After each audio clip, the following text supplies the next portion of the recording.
హరి ఓం. తేదీ 21/4/25 సోమవారము. శ్రీకృష్ణ పరబ్రహ్మణే నమః. శ్రీమద్భగవద్గీత జ్ఞానయజ్ఞములో శ్రీమద్భగవద్గీత నుండి అథ తృతీయోऽధ్యాయః కర్మయోగః.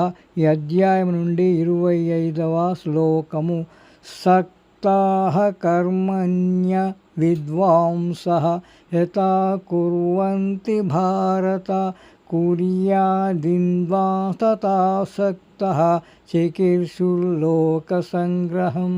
తాత్పర్యం: ఓ అర్జున, ఎలాగైతే అజ్ఞానులు ఫలితాలపై ఆశతో కర్తవ్య కర్మలను ఆచరిస్తున్నారో, అలాగే ఆత్మజ్ఞానులు ఎలాంటి ప్రతిఫలాన్ని ఆశించకుండా లోక కళ్యాణం కోసము కర్మలను నిర్వర్తించాలి. గోపాలకృష్ణ భగవానికి జై.